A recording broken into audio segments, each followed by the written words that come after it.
待ちに待っていたものがやっと届きました。早く開けたいけど、とりあえず仕事します。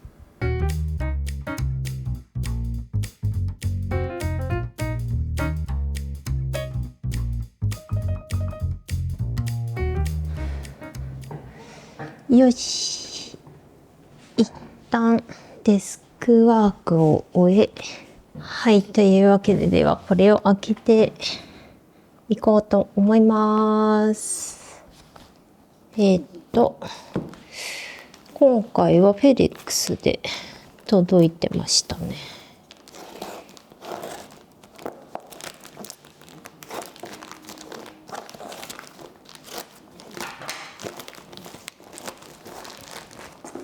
じゃーん。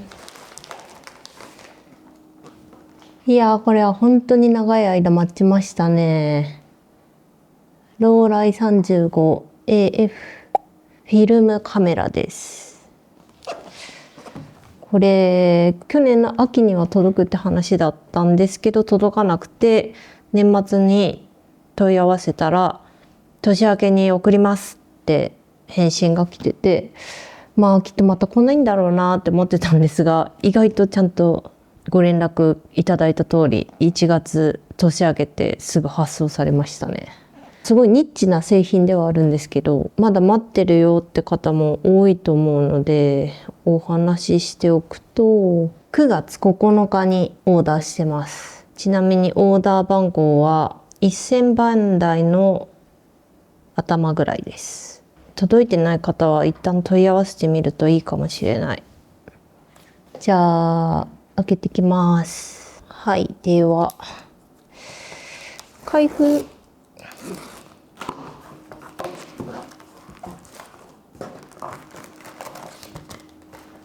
じゃん。結構ちゃんとした箱に入ってますね。パカッ。おお、こんな感じ。おお、軽い。どうやら北海内に登録すると2年間の保証がつくみたいです。クイックスタートガイド。なんか可愛いシールがいっぱいついている。クイックスタートガイドですが、まあもちろん日本語はないです。まあ英語でいいかな。本体はこんな感じで、軽い、すごい軽いです。測ってみます。263グラム。まあ重さはそのぐらいです。軽い。で、上はこんな感じで、結構分厚いですね。なんか箱みたいで、ここにシャッターボタンと ISO なんかいろんな切り替えがあって、これが巻き上げればかな。で、背面はこんな感じ、底はこんな感じ。キャップ取るとこんな感じです。やだ、かわいいじゃん。ここに CR2 っていう電池が入ってます。はい、こんな感じでここに電池が入ってます。で、ちょっと使い方をあれだね、マスターするのが大変そうだ。じゃあフィルムを入れていこうかな。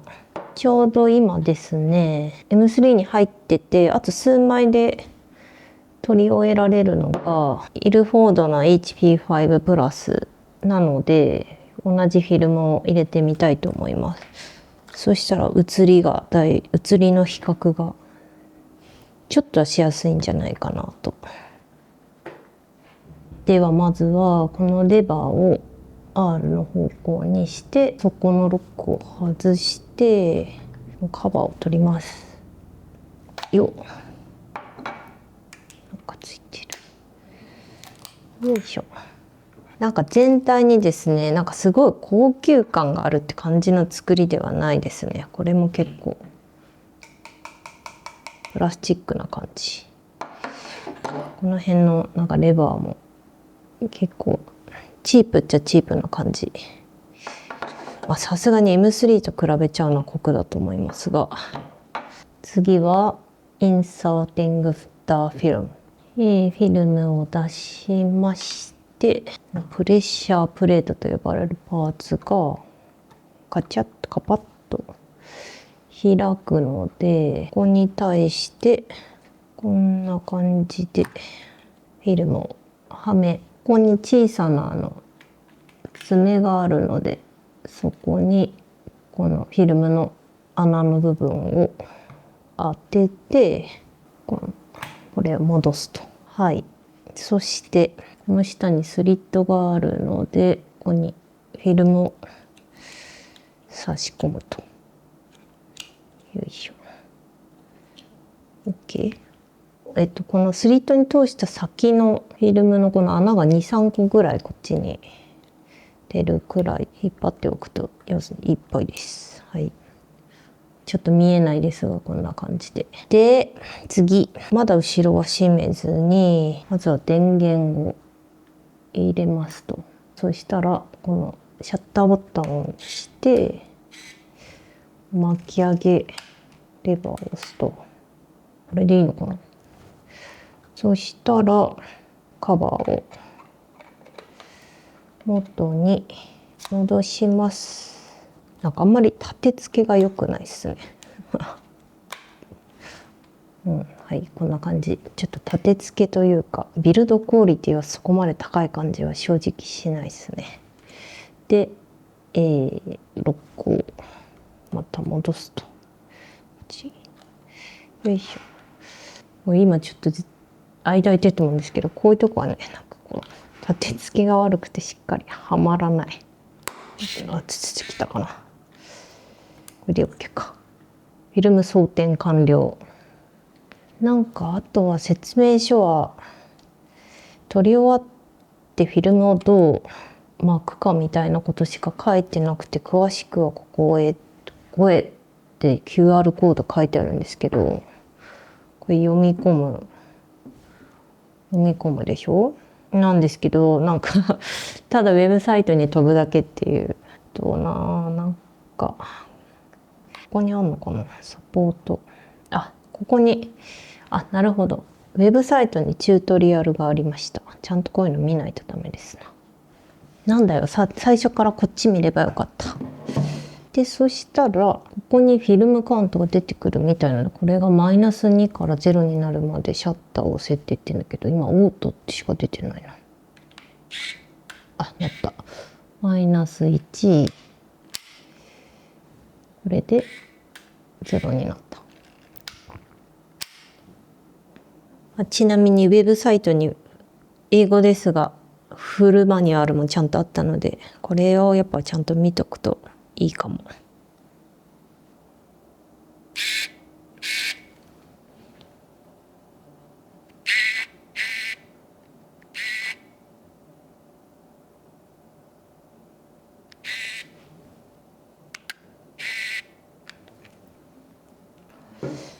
よし、なんかいろいろ動画とか見たり説明書を読んだりしてだいぶつかめてきた。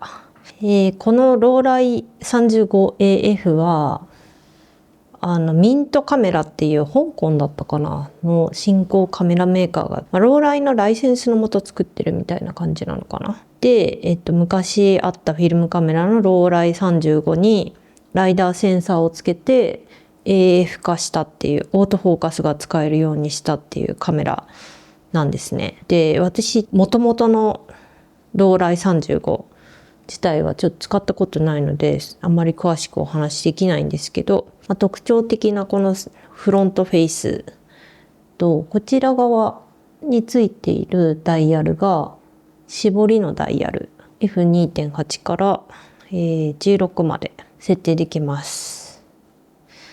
で、こちら側のダイヤルはシャッタースピードと露出の調整のダイヤルで、今 A ってなってるんですけど、これはオート露出オートモードで、そこからオートの-1、2でプラス1、2で LT は長時間録音で、シャッタースピードが500分の1から1秒まで調整できるようになってます。ちょっととりあえずオートがどんなもんか使ってみようと思ってますが。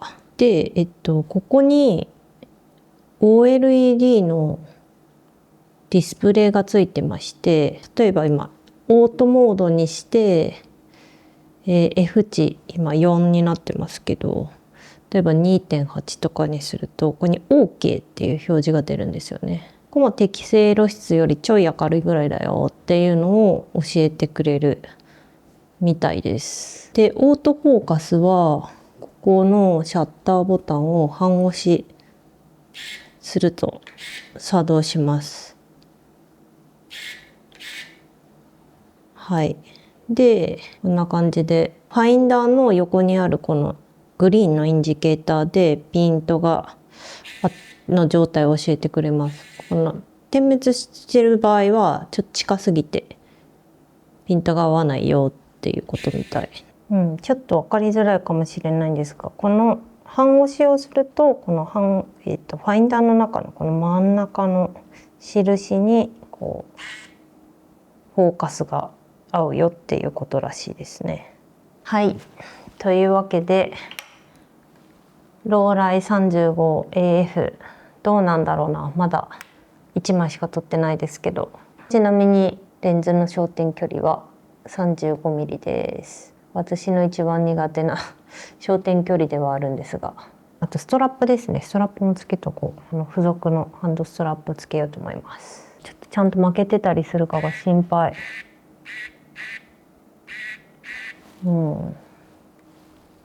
はい、じゃあちょっと今週末はこのローライ 35AF でいろいろ撮ってみようと思います。楽しみに。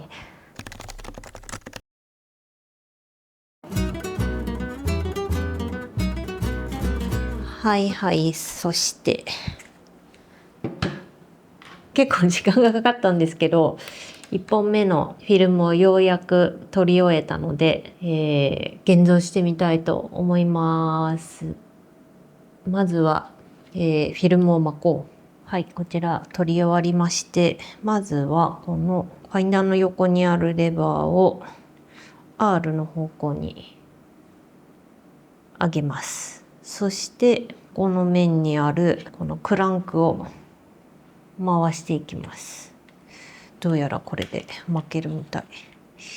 よいしょ。結構硬い。よいしょよいしょ。よっ。結構力がいるし指が痛い。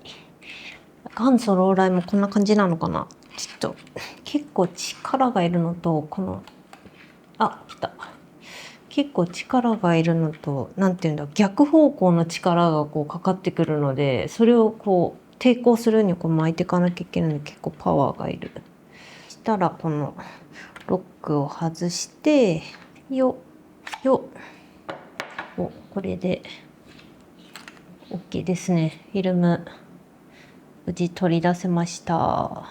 そうだ、あと2年の保証がつくっていうお話をしたと思うんですけど、2年の保証こう適用するにはシリアルナンバーを入れなきゃいけないんですけど、シリアルナンバーはここ今爪で隠してるこの位置に書いてあるので、撮り始める前、フィルムを入れる前にこのシリアルナンバーをメモっとかないと保証登録ができなくなっちゃうので要注意かも。というわけで、じゃあこれ現像していこうと思います。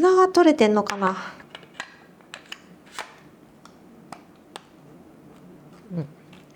このカバーを閉めるのもだいぶコツをつかんだ気がする。はい、というわけでモノクロフィルムの現像をします。まずはこの現像タンクのこのリールにフィルムを巻きつけていくという作業をこのダークバッグの中でやります。ダークバッグなんか着れない T シャツみたいな形をしていて、この両端から腕をこうやって入れて、この袋の黒い中でゴソゴソとパトローネからフィルムをここに巻いて、ここに入れるというところまでをこの中でやるという感じです。まずはフィルムの先っちょをこのフィルムピッカーっていうやつで引き出します。こんな感じでパトローネのこのフィルムが出てくる部分に刺しまして、このレバーをキュッと動かし、でフィルムをちょっとだけね巻くんです。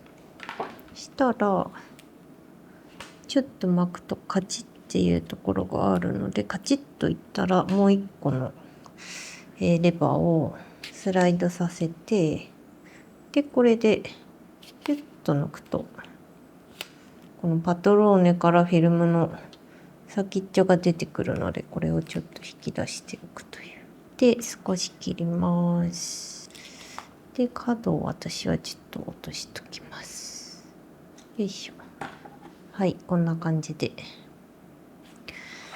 そしたらダークバッグの中にハサミとフィルムとタンクたち、このばらした状態でこいつらをこのバッグの中に入れます。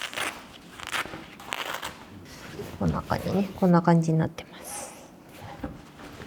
入れるのを何か忘れると大変なことになりますので、必ず忘れないように入れると。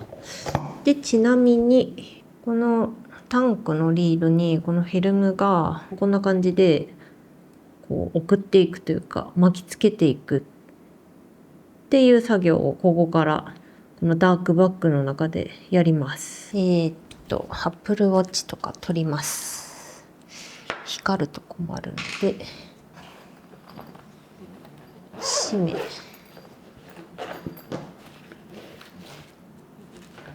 はい。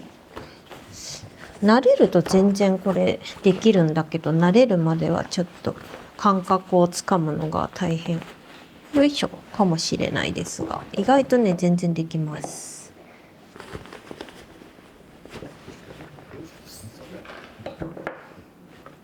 よし、できました。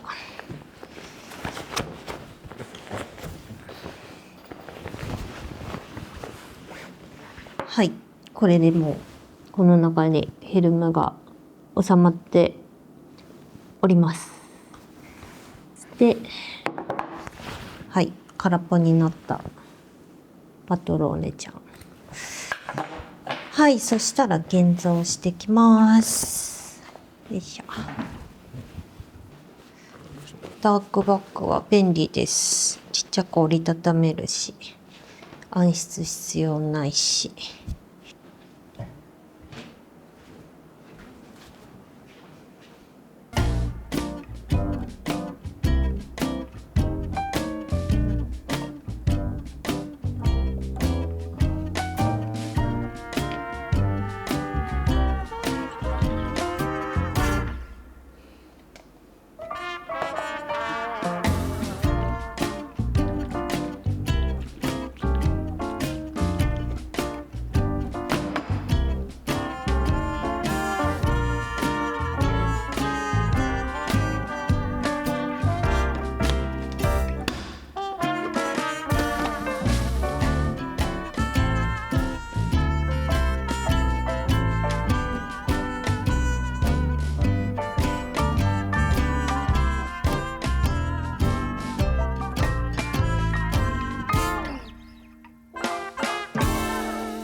はい、というわけでこのローライ 35AF で1本フィルム撮り終わって思ったことをまとめたいと思うんですが、良いところ、1つ目はやっぱり何といっても気軽に持ち歩けて気軽に撮れるっていうところ。すごく軽くて、元祖のローライよりはだいぶこう厚みはあるとは思うんですけど、やっぱり軽くて小さいので、こうやってこの付属のハンドストラップつけて、もうこんな感じでブラブラぶら下げてコートのポケットとかに入れて持ち歩けるのすごく良かったです。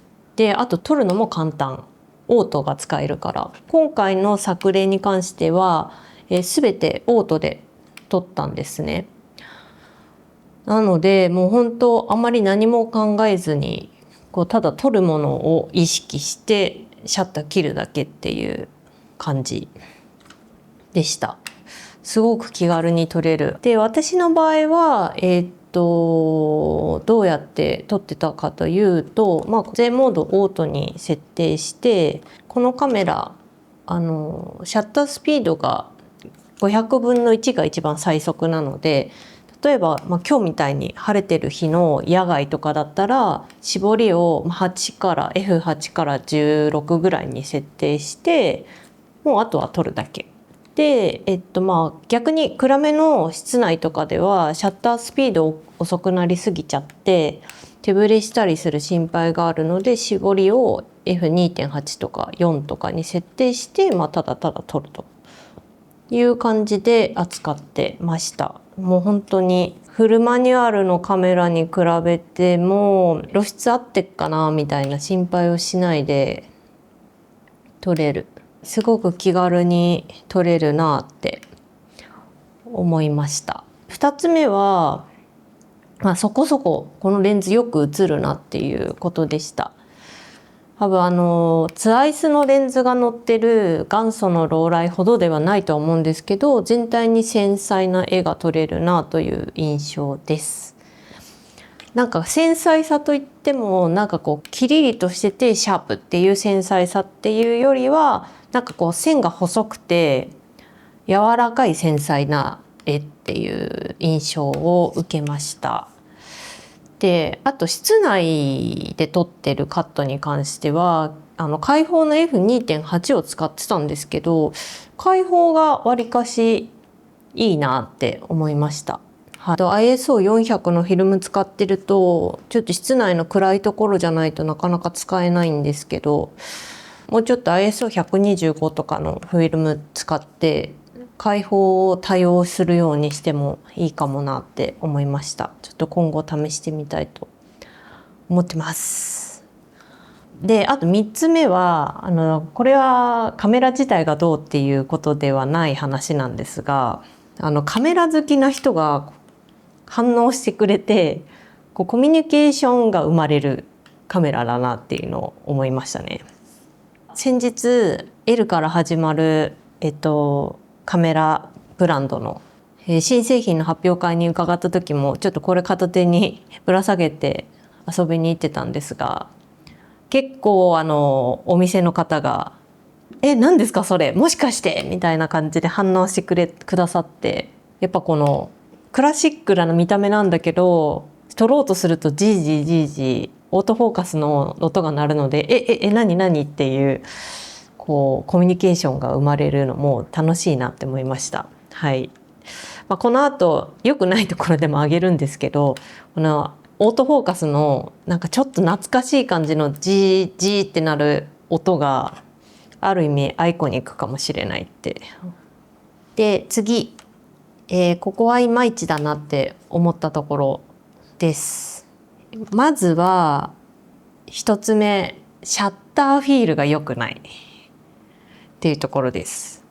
もうね、シャッターをした時の音こんな感じ。なんかね、とてもおもちゃっぽいんですよね。なんか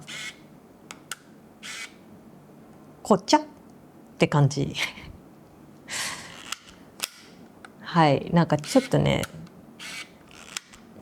だいぶおもちゃっぽいです。なんかシャッターを押すのが気持ちいいっていう感じではないですね。はい。で、2つ目は先ほど良かったところでもお話ししたんですけど、オートフォーカスがかなり賑やか。こんな感じで。ちょっと静かなところで撮ってると結構目立ちます。あとはオートフォーカスは使えるんですけど、マニュアルフォーカスが使えないっていうところ。まあこれはある意味割り切ってるって言ってもいいのかもしれないんですけど、このライダーっていうセンサーがついてて、これを利用してオートフォーカスを稼働させてるっていう感じなんですが、基本的にこう物に対してこうレーダーのこう反射が返ってくることで距離を測ってオートフォーカスを合わせてるので、例えばガラス扉とかの向こうの何かにピント合わせたいとかって時って、まあ私だったら普段はマニュアルフォーカスで合わせちゃうんですけど、マニュアルフォーカスないので、そのガラスの扉とかにフォーカスが合っちゃうんですよね。なのでちょっとそういった意味ではこうフォーカスをどこに、当てるかというか、取り方を探るみたいなことができない、そこに制限があるっていうのもちょっと残念だなって思いましたね。もうそもそも絞りリングがないんですよね。で、さっき多分フィルムを巻いてる時に言ってたと思うんですけど、撮り終わってフィルム巻く時のここ巻くのがむちゃくちゃ硬くて指が痛いっていう、なんかちょっと内出血したりとか皮がむけるレベルで痛かったです。これちょっとどうにかならないかなって思いましたね。こんなに力必要なのかなね。はい。ライカ M3 は、まあ確かにちょっと力は必要なんですけど、そんな皮がむけるとかそういうほど力が必要なわけじゃないし、どうなんですかね。元祖ローライだとどんな感じなんだろう、わからないけど、もしお持ちの方で元祖ローライはそんなことないよって思う方がいらっしゃったら、ぜひコメント欄で教えてください。はい。とはいえ、まだフィルム1本しか撮ってないので、把握しきれてない部分とか評価しきれてない部分もあるかとは思うんですけど、フィルム1本撮ってみて思ったことはこんな感じです。でも思ったよりよく映るし、やっぱりすごく気軽に持ち歩けても気軽に撮れるっていうところはすごくいいなって思いましたね。なので今回1本目はモノクロで撮ったので、次どうしようかな、カラーフィルムで撮ってみようかなと思ってたりします。あとストロボがこれついてるんですけど、今回ストロボ一回も使わなかったので、ストロボもちょっと使ってみたいなと思ってます。で、あとそうですね、やっぱこれを使ってみて改めて元祖のローライの方にも興味が湧いたので、なんか一度使ってみたいなって思っています。なんかテッサー 40mm F3.5 かつっていうレンズがついてるローライ35かゾナーの 40mm F2.8 っていうレンズが載ってるローライ 35S っていうのをどちらかちょっと中古マーケットをリサーチしてみようかなと思っているところです。はい、そんな感じかな。ね、はい、ローライ 35AF 買って届いた方いらっしゃるかしら。はい、なんか感想とかどう思ったとかもしあればコメント欄に書いていただけたら嬉しいです。はい、では今回はこの辺りで、高評価とチャンネル登録、いいね、違うかなどなどいただけたら嬉しいです。ではではまた。